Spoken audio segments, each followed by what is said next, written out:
Okay, welcome everyone to this evening's lecture.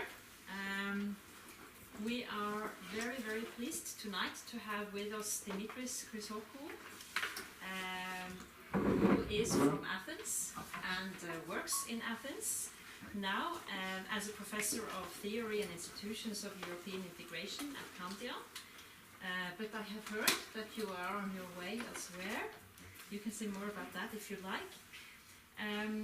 But he is also an honorary university fellow at the College of Social Sciences and International Studies at the University of Exeter.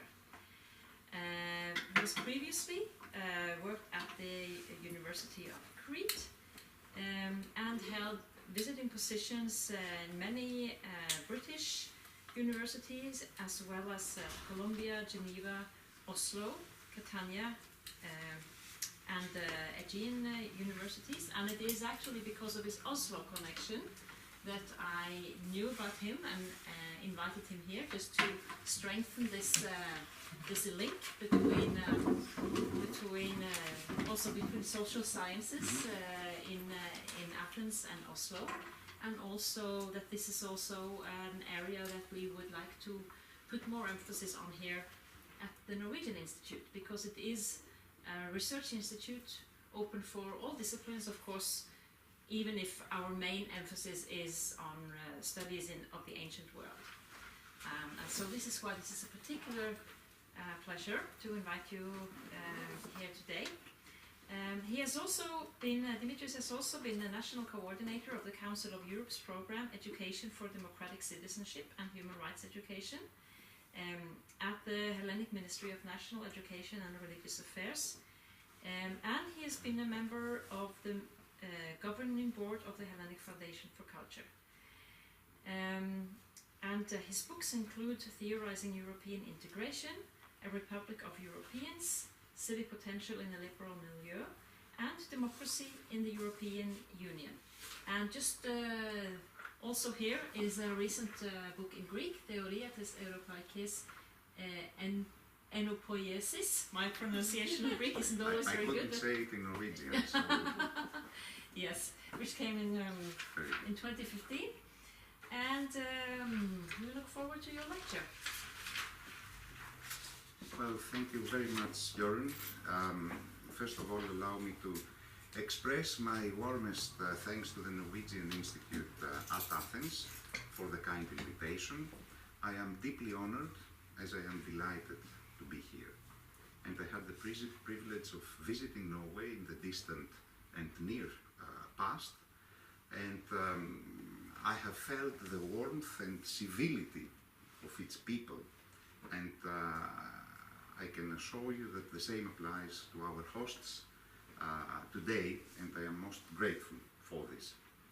I'm also very glad that I can see some familiar faces in the audience, and I have my very dear friend and colleague from Panteion University, Professor Neda Kanelopoulou. Jørgen was saying that I'm off to the university from which I graduated some 31 or 32 years ago, but one of the reasons that in a way I feel sad is that I'm leaving a department with such excellent friends and colleagues like her, but we will be keeping in touch as we should.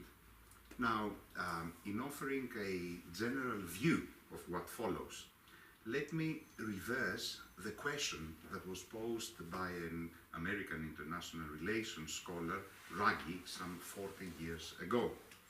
Now the question was, is there a hole with a W, a hole, in the hole with an H? And then let us also ask, what kind of theorizing can grasp a view of the whole, given today's multiple or even multiplying holes with an H? Namely, in recent European Union parlance, crisis, deficits, and of course exits, Brexit being the latest sort of incident. Now, the argument put forward is to revisit a notion which I've tried to develop by drawing on ancient Greek terminology, the idea of organized synarchy, and point that the Union, the European polity, as it were, has brought about an advanced system of co-determination, of doing things together, that is. And the result of that being the condition of ordered symbiosis. Symbiosis, which nevertheless is something much more than mere functional coexistence. Symbiosis in the deep sense of the term, meaning that one is dependent on the other, that they both have to work together in order to become part of a larger, if you like, political community. But all that is pretty much based on the idea also, and this is where one may well receive some criticism, on the idea of sovereign states. So the idea is that the condition of ordered symbiosis, and by extension the condition of this organized synarchy, is not about the subordination of states to a superior federal or federalizing center, but rather it is about the preservation of the states as distinctive, but at the very same time as constituent units. Namely, it is about a common association. I'm using the term association, which is not as strong as the term community, retaining nevertheless its essential character as a structured plurality. A plurality, not a community, if you like, but nevertheless one that has been fairly enough structured institutionally at least. And one could say that now that the acclaimed booming of Europe's one fashionable post-state-centric and post-statist and post-sovereigntist projections finds or seems to be finding itself in retreat, there seems that we have a condition that a kind of state-centric rationale is re-emerging, but one which is much more refined as compared to the classical realist notions of international or European politics. So, reversing Ruggi's question rests on the changing balance of unity on the one hand and diversity on the other, but, in my view, in favor of the latter, namely in favor of diversity. To the extent that one is tempted to speak, as another good friend of mine and colleague, Dario Castiglione, does, to speak of a community of strangers, or, as Kalypso Nikolaidis does, of a community of projects, in the terms or in the sense of not of a democracy, but of a demoicracy, what in Greek translation would be Dimokratia, and this is a translation that Manitakis, a constitutional law professor, has used, or Dimikratia, as the late Professor of Constitutional Law Dimitris Chryssochoou did. So, a related question is, can a wider imaging of the whole, with a W, be drawn at this critical juncture? And if so, what kind of theorizing can grasp the big, or at least the bigger picture? And also, what would it all entail, what would it all mean, in other words, for Europe's ambivalent claims to demos formation, the idea of demoplasia, of constructing, if you like, a demos, and thus a polity, out of many pre-existing ones. So to start with, at least schematically, one could mention two different hypotheses. The first is that demos precedes krasi, in that a shared civic identity comes prior to polity forms and polity practices. This is the first hypothesis. The second hypothesis is that demos comes later, even much later, into the picture. What you need first is public institutions to foster a sense of belonging to at least a discernible, a recognizable polity. And we have seen this latter pattern in the many different stories of nation building, particularly in cases of diverse federal polities. Now, in this conception, the polity, which may be defined for our purposes as the architecture of ordered symbiosis, η αρχιτεκτονική της οργανωμένης συμβίωσης, comes before the consolidation of a collective civic body of a demos. The latter, the story goes, being constructed, if not as in Anderson's famous imagined communities, invented. In that sense, demos follows from the common association's acknowledgement to evolve in time into a structured political whole. Now, whichever the case, demos and krasi do not necessarily have to fall in love with each other, as classical or Renaissance republicanism would have us believe. They only have to become symbiotes. In Johannes Althusius' sense of the term, namely, and I'm quoting from Althusius, participants or partners in a common life. So, be that as it may, a fully fledged, a fully integrated, if you like, EU demos along the lines of the stronger first hypothesis cannot be said to exist, at least today. A plural civic body may already have been in place, but not in the demanding sense of a self-conscious demos within a democratic polity, a European democratic polity in its own right. Now, as for the more instrumental second hypothesis, democracy, one could argue, that does not require a fully formed, connected or compact demos in order to function as a working political regime. After all, this has been the case of Arendt Leibhardt's consociational democracy, συνενετική δημοκρατία, a composite polity directed by elite-driven claims to democratic stability. But where does the present European condition leave us? What would it take for Europeans to develop a sense of demoshood?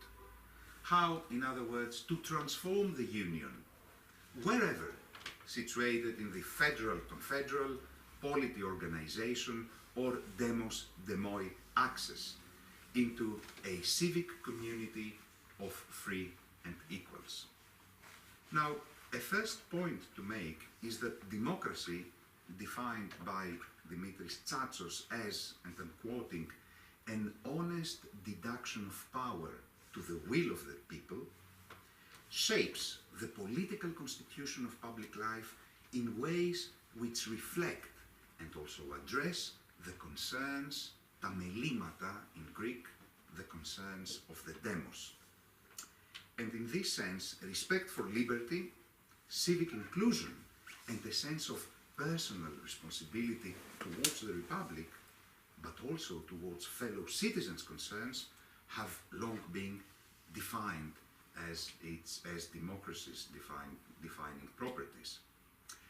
Dewey is also right to assert that democracy, at the end of the day, is a mode of associated living, of conjoint communicated experience, a conception close to Althusius' view of politics, and I'm quoting, as the art of associating men, people, in a politically correct manner, for the purpose of establishing, cultivating, and conserving social life among them.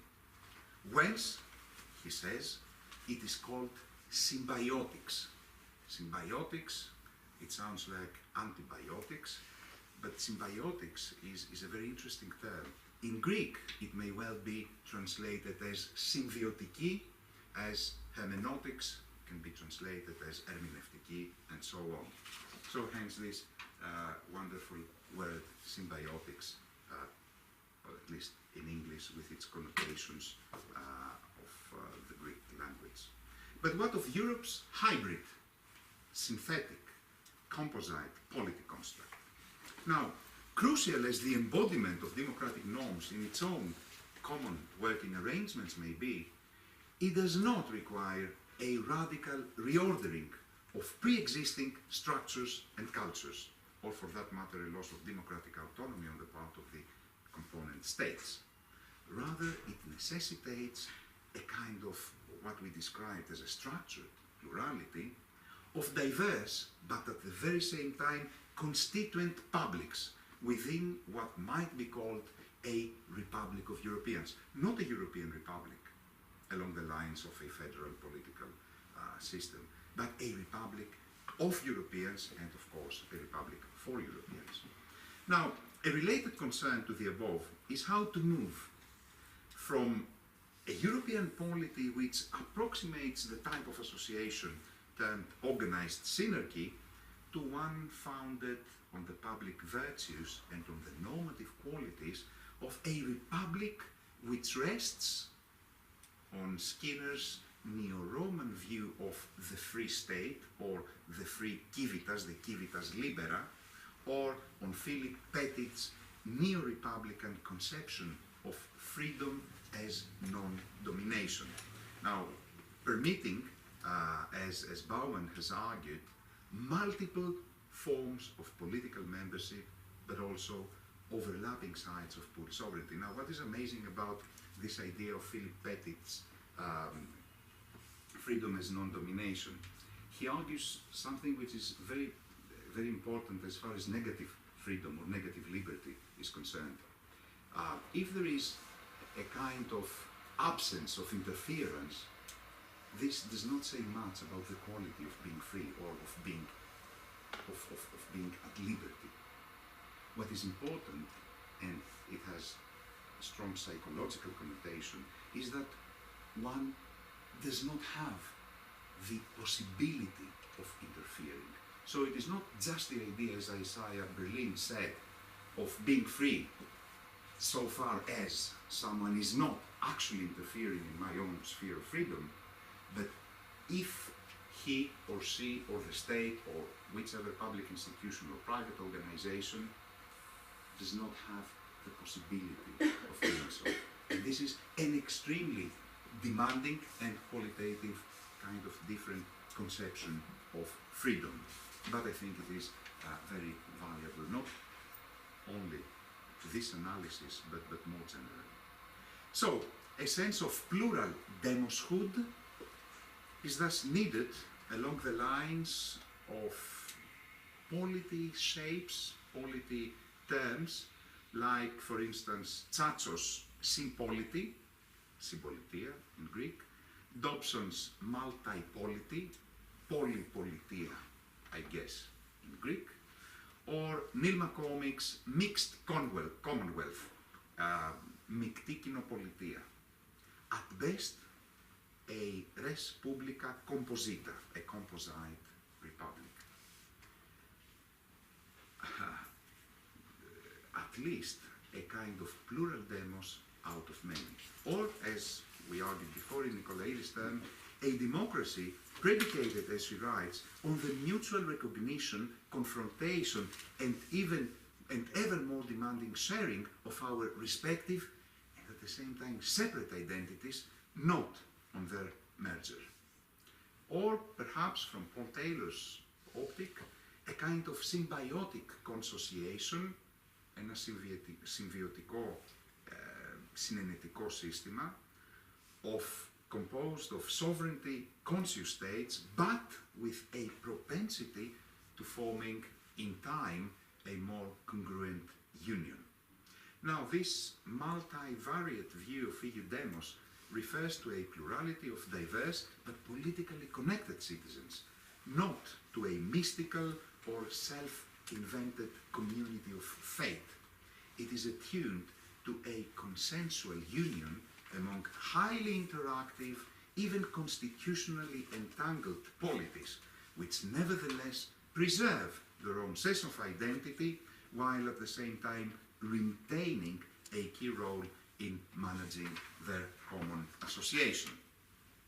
Now, in this scheme, systemic growth, that is to say, the expansion of the integration process and the deepening of integration, may indeed release pressures for greater centralization, but it does not subsume the parts into a kind of federal republic or any other kind of superior political center.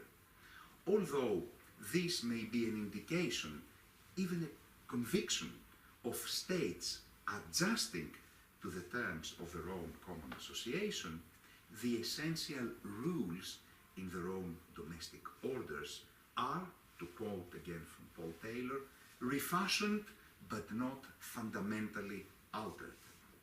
So let me now turn to a possible democratic antidote to the above state-centric reading of the current state of union, namely citizenship.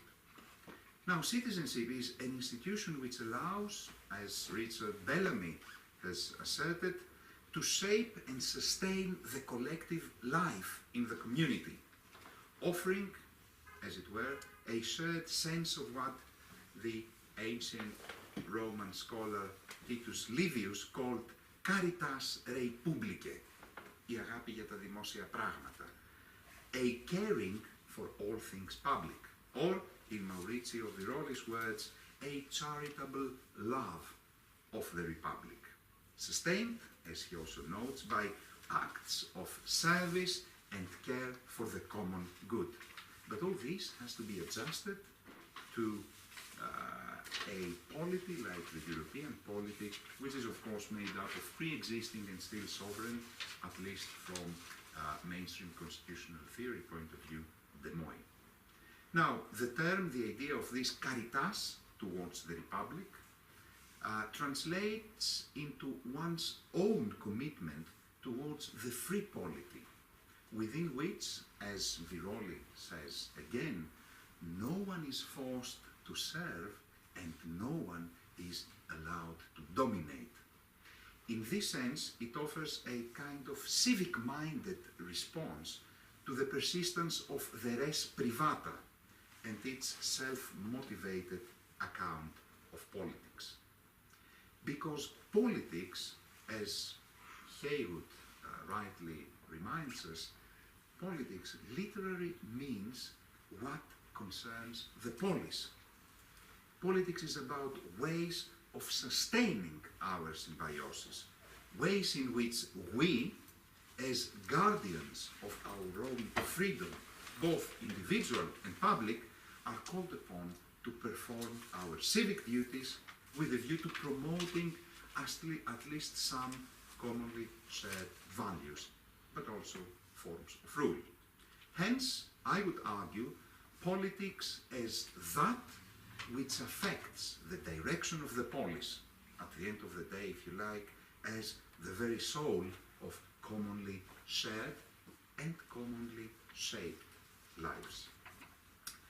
Keeping in mind Bellamy and Castiglione's view that a future multinational European polity could be a republic, but if you can keep it, then the Republican challenge is to develop a pluralist, not a monistic view of demos, while addressing the issue of domination defined by Petit as a power of interference on an arbitrary basis.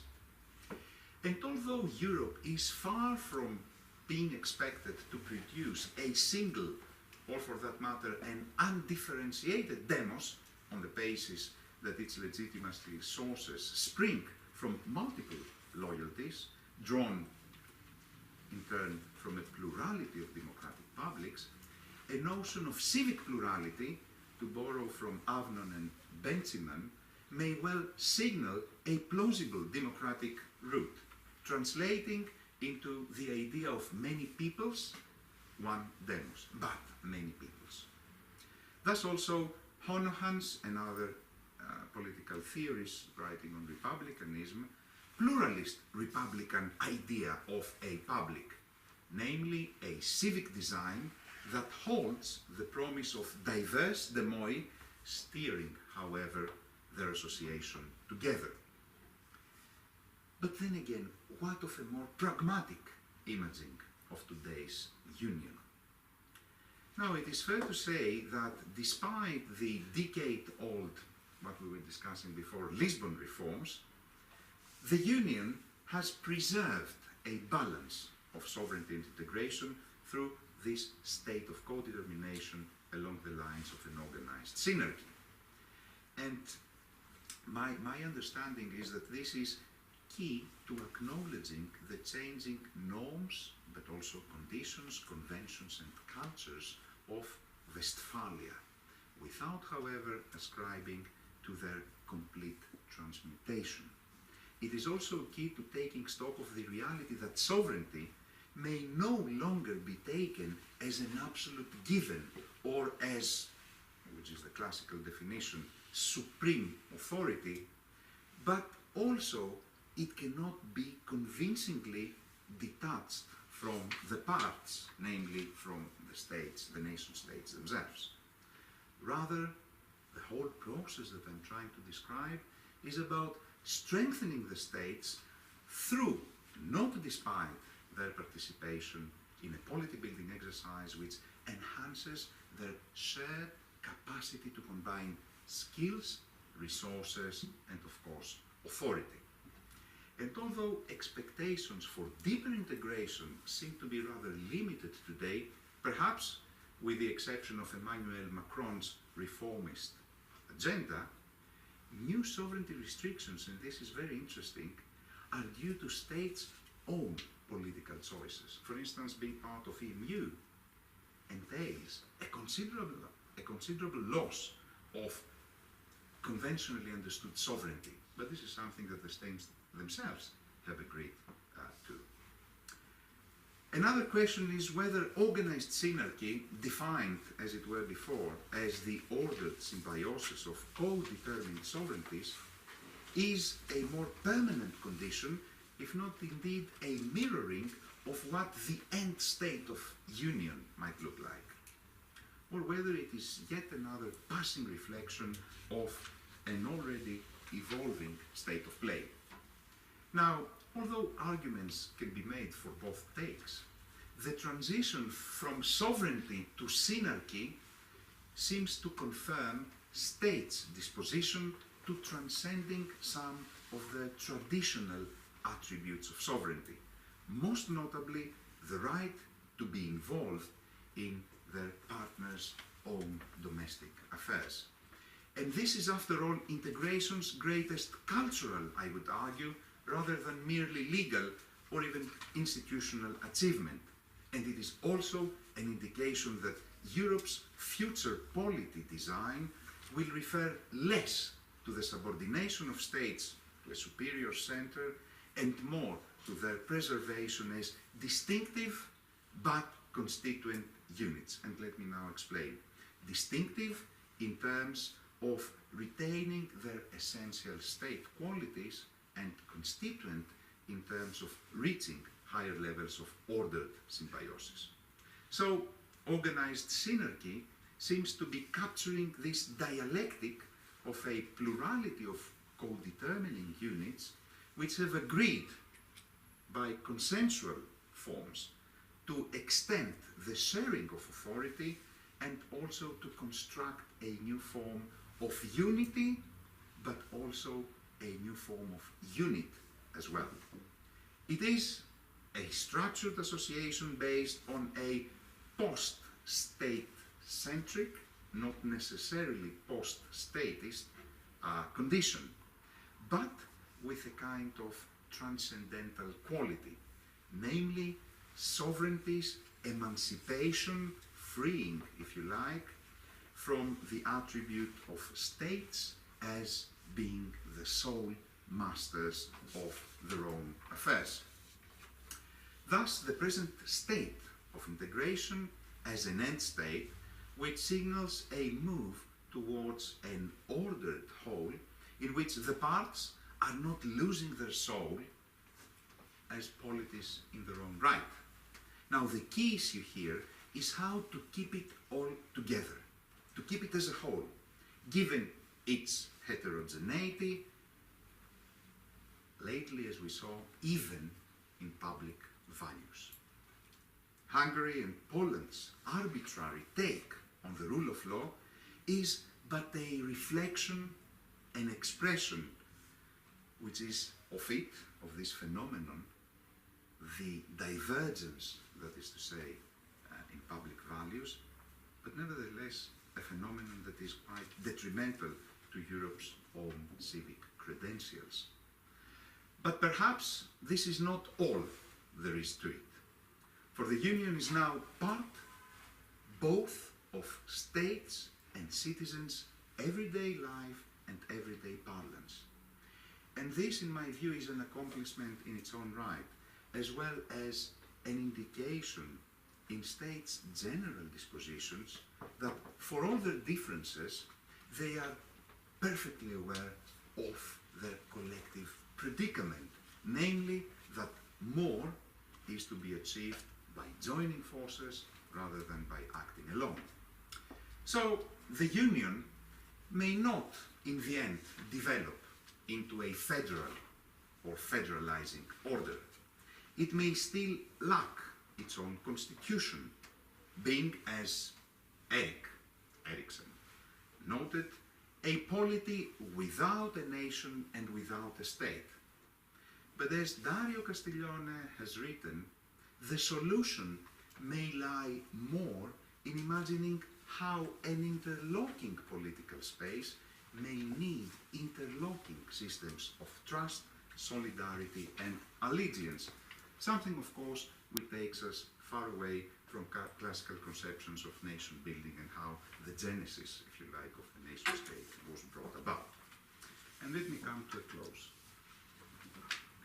This pluralist imaging that I've been trying to draw, far from projecting, of course, a fully integrated whole, points to a sense of civicness, which in itself is a foundational quality of any polity's essential architecture, which may in time bring it closer to this idea of a Republic of Europeans.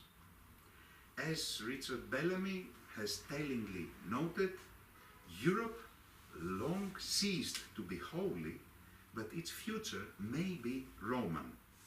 And what I would add is that after all, even a late modern liberal project can, and if I may also add, should aspire to a virtuous civic cause and crucially vision. Arguably, the European Union has gained a fair share of authority over time. But can it still inspire? True, Europeans still live their own separate lives in multiple polities as multiple demoi. They may not eventually amount to a federal demos or acquire their own political constitution. But they can and should aspire to a shared future. Hence the need, and this is all linked to this idea of a future of Europe debate that is currently taking place.